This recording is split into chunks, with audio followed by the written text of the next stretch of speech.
గత వైసీపీ ప్రభుత్వంలో నర్సాపురం సబ్ డివిజన్కు తీవ్ర అన్యాయం జరిగిందంటూ ప్రస్తుతం కూటమి నాయకులు అయితే నిరసన వ్యక్తం చేస్తున్నారు. ప్రస్తుతం ఈ కూటమి ప్రభుత్వంలో అన్న జిల్లాల పునర్వ్యవస్థీకరణలో భాగంగా నర్సాపురం సబ్ డివిజన్ను జిల్లా కేంద్రం చేయాలంటూ మూడు పార్టీలకు సంబంధించిన నాయకులందరూ కూడా జేఏసీగా ఏర్పడ్డారు. ప్రస్తుతం ఇదే విషయంపై మనతో మాట్లాడడానికి నర్సాపురం నియోజకవర్గ టీడీపీ ఇన్ఛార్జ్ రామరాజు ఉన్నారు.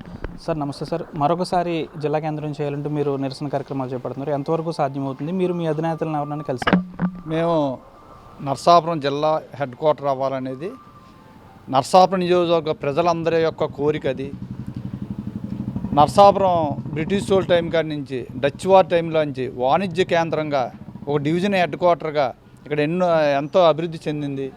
డివిజన్ హెడ్ క్వార్టర్ ఇచ్చి ఆ రోజున నర్సాపురంలో ఒక సబ్ కలెక్టర్ ఆఫీసు, డివిజన్కి సంబంధించిన ఆఫీసులు అన్ని కార్యాలయాలు కూడా ఇక్కడ ఉన్నాయి. ఇవాళ నర్సాపురంలో జిల్లా హెడ్ క్వార్టర్ పెట్టడానికి అన్ని వసతులు కూడా ఉన్నాయి.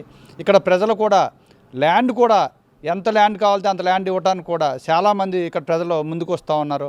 గతంలో కూడా చెప్పాము మేము, ఒకవేళ మీరు నర్సాపురం జిల్లా హెడ్ క్వార్టర్ ఇయ్యండి మాకు ల్యాండ్ మేము సమకూరుస్తామని చెప్పాం.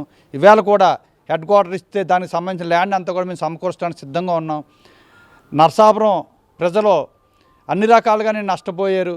ఇవాళ డివిజన్ హెడ్ క్వార్టర్ ఇక్కడ నర్సాపురంలో అంతకంతకే ఇక్కడ జిల్లా కార్యాలయాలన్నీ కూడా ఒకటి తరలి వెళ్ళిపోతూ ఉన్నాయి. జిల్లా హెడ్ క్వార్టర్ భీమవరం ఇవ్వటం వల్ల ఇంకా నర్సాపురం నియోజకవర్గం నష్టపోతూ ఉంది. కాబట్టి మా యొక్క కోరికని, ఇక్కడ ప్రజల ఆశయాన్ని నెరవేర్చడానికి మేము కూటమి తరపున అందరం కూడా మా శాయశక్తిలో మేము ప్రయత్నం చేసి అన్ని రకాలుగానే కూడా జిల్లా హెడ్ క్వార్టర్ సాధించడానికి మేము అన్ని రకాలుగా ప్రయత్నం చేస్తామని చెప్పని, అలాగే నిన్న జిల్లా కలెక్టర్ గారిని కలిసాం, అలాగే కేంద్ర మంత్రి గారిని కలిసాం. వాళ్ళు కూడా సుముఖత వ్యక్తం చేశారు. మాకు న్యాయం ఉంది మీరు అడిగే దాంట్లో అని చెప్పిన వాళ్ళు కూడా చెప్పడం జరిగింది. అలాగే మేము భవిష్యత్తులో కూడా ఆ కమిటీని కూడా వేసారు. ఆ కమిటీలో కూడా కలుస్తాం. అలాగే ముఖ్యమంత్రి చంద్రబాబు నాయుడు గారిని, లోకేష్ బాబు గారిని, పవన్ కళ్యాణ్ గారిని కూడా కలిసి మా యొక్క న్యాయమైన కోరికని జిల్లా హెడ్ క్వార్టర్ని ఇమ్మని సాధించే వరకు కూడా మేము పోరాడతామని చెప్పని మేము కోరుకుంటున్నాం. అంటే గత వైసీపీ ప్రభుత్వంలో అన్ని రెవెన్యూ డివిజన్లు కూడా జిల్లా కేంద్రాలు అయ్యి ఒక్క నర్సాపురం తప్ప రాష్ట్రంలో, అంటే అప్పుడు ఎందుకు ఆ విధంగా జరిగింది అనుకోవచ్చు? ఆ రోజున వైఎస్ఆర్సీపీ ప్రభుత్వం వాళ్ళు ముందు జీవో ఇచ్చినప్పుడు ఒక మాట చెప్పారు, ఎక్కడైతే పార్లమెంట్ హెడ్ క్వార్టర్ ఉంటుందో వాళ్ళకే మేము జిల్లా హెడ్ క్వార్టర్ ఇస్తామని చెప్పడం జరిగింది. కానీ అన్నీ ఇచ్చి ఒక నర్సాపురం వచ్చేటప్పటికి ఇక్కడ నర్సాపురం పార్లమెంట్గా ఉన్నదాన్ని నర్సాపురం జిల్లా చేయటం మానేసి భీమవరాన్ని పట్టుకుపోయారు. అది ఆ రోజున ఉన్నటువంటి పాలకులు వైఎస్ఆర్సీపీ వారి యొక్క దుర్మార్గమైన చర్యది. ఆ పాలకుల యొక్క వైఫల్యంగా మేము భావిస్తూ ఉన్నాం. కాబట్టి నర్సాపురానికి వైఎస్ఆర్సీపీ ప్రభుత్వం తీవ్రని అన్యాయం చేసింది. కాబట్టి ఆ అన్యాయాన్ని భర్తీ చేయడానికి మేము ఖచ్చితంగా శాయశక్తిలో పోరాడతామని చెప్పి నేను కోరుకుంటున్నాను. కేంద్ర మంత్రిని కూడా మీరు కలిశారు, ఏం చెప్పారు అసలు?